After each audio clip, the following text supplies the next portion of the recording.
अस्सलाम वालेकुम रहमतुल्लाहि व बरकातुहू। डियर व्यूअर्स, जैसा कि हमने फ़िज़िक्स के सिलेबस को काफ़ी अर्सा पहले से ही स्टार्ट किया हुआ है, तो विदाउट इंट्रोडक्शन हम सिलेबस की तरफ बढ़ते हैं। आज का जो हमारा टॉपिक है वो है मल्टीपल्स एंड सब मल्टीपल्स। जैसा कि हमने स्टैंडर्ड्स पढ़े थे, there are three standards that we have studied yet.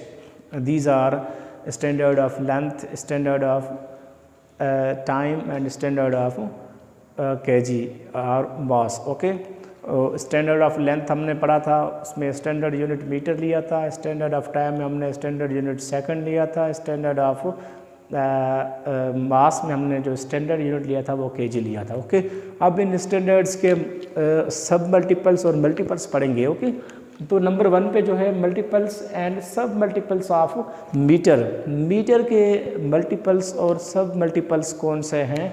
तो सबसे पहले 1 किलोमीटर जो है वो बराबर है 1000 मीटर का। ओके, किलोमीटर के साथ साथ एक और भी यूनिट आता है आजकल, वो है माइल। ओके, 1 यहाँ पे मैं लिखता हूँ 1 किलोमीटर इज इक्वल टू 1.6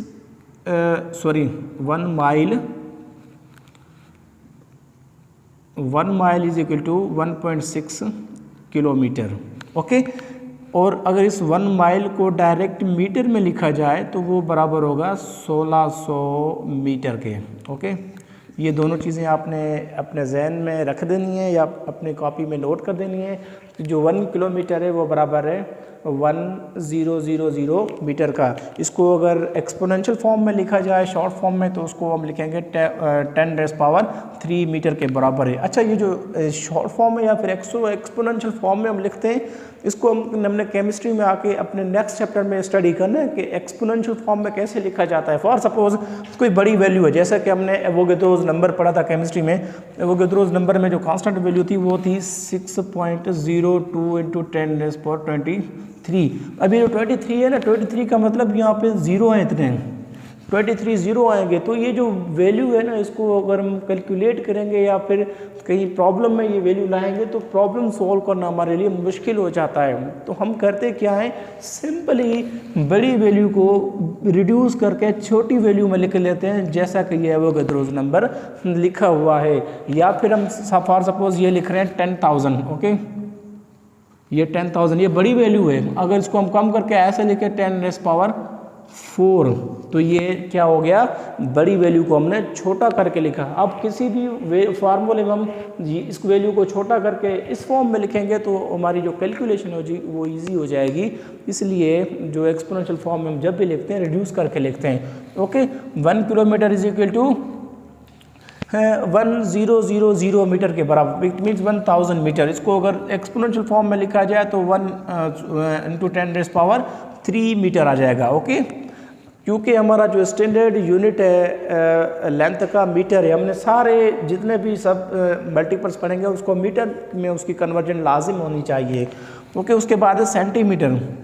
ये रहा centimetre. Centimetre 1 centimetre is equal to 100th metre. Okay, for suppose 1 metre है, ये क्या है, 1 मीटर। इसका जो 100वां हिस्सा है, मतलब 100th टाइम जो इसका जो 100th पार्ट है वो बराबर है किसके, 1 सेंटीमीटर के।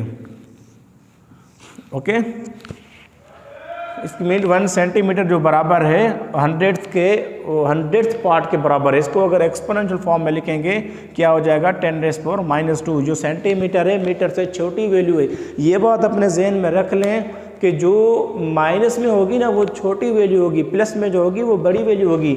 जहाँ पे सेंटीमीटर जो है वो किलोमीटर से छोटा है तभी ये माइनस में आ रहा है। ओके, ऐसा ही है, जो भी वैल्यू छोटी वैल्यू है उसको बड़ी वैल्यू में हम लिखेंगे तो उसको माइनस में करके लिखेंगे, बड़ी वैल्यू को हम छोटा करेंगे वो प्लस में हो सकती है। फॉर सपोज मैं कहता हूँ कि ये 200 मीटर है, मैं 200 सेंटीमीटर को अगर मैं मीटर में लिखना चाहूँ तो मैं क्या करूँगा, 0.2 मीटर लिखूंगा, क्या होगा, बड़ी वैल्यू क्या हो जाएगी, छोटी हो जाएगी। अगर वैल्यू आपके पास बड़ी है, बड़ी को आप छोटा करके लिख रहे हैं, फॉर सपोज मैं कह रहा हूँ आपके पास 0.200 मीटर से, इसको आप सेंटीमीटर में लिखेंगे तो क्या हो जाएगा, डायरेक्ट ये जो छोटी वैल्यू है ये 200 सेंटीमीटर में कन्वर्ट हो जाएगी। ये चीज़ें आपने अपने जहन में रख देनी है। जब भी आपने प्रॉब्लम आके चल के सॉल्व करना है, कभी कभार हमने लेंथ जो होती है वो मालूम करनी होती है मीटर में, कभी कभार सेंटीमीटर में, कभी किलोमीटर में, कभी मिलीमीटर में, नैनोमीटर में और माइक्रोमीटर में कभी कभार हमें लेंथ मालूम करनी पड़ती है। तो ये चीज़ें आप अपने जहन में रख लें। आप कौन सा सब मल्टीपल चूज़ कर रहे हैं, ये चीज़ आपने जहन में रख देनी है। ओके, आगे चलते हैं। उसके बाद है 1 mm, जो mm छोटा m होता है वो मिलीमीटर कहलाता है। 1 mm is equal to 1000 time metre. Okay, metre का जो 1000वां हिस्सा है उसको कहते हैं मिलीमीटर। ओके, अगर उसको अगर एक्सपोनेंशियल फॉर्म में लिखेंगे तो 10⁻³ हो जाएगा, क्योंकि ये सेंटीमीटर से 10 गुना ज़्यादा छोटा है। ओके, मीटर को अगर सेंटीमीटर और मिलीमीटर में अगर देखा जाए तो जो मिलीमीटर है वो छोटा है सेंटीमीटर से, सेंटीमीटर खुद छोटा है मीटर से। ओके, पहले मीटर, फिर सेंटीमीटर, देन मिलीमीटर।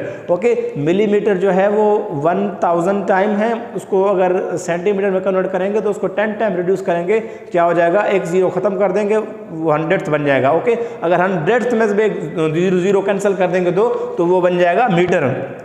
ये चीज़ें अपने जहन में रख लें, ये प्रॉब्लम्स आते रहते हैं। उसके बाद है माइक्रोमीटर। वर्ड माइक्रो का मतलब है 6। क्या, जब भी आप माइक्रो पढ़ेंगे मीटर के साथ लगा हुआ उसका मतलब 10⁻6 है। अगर माइक्रो में चले जाएंगे तो 1 माइक्रोमीटर इज इक्वल टू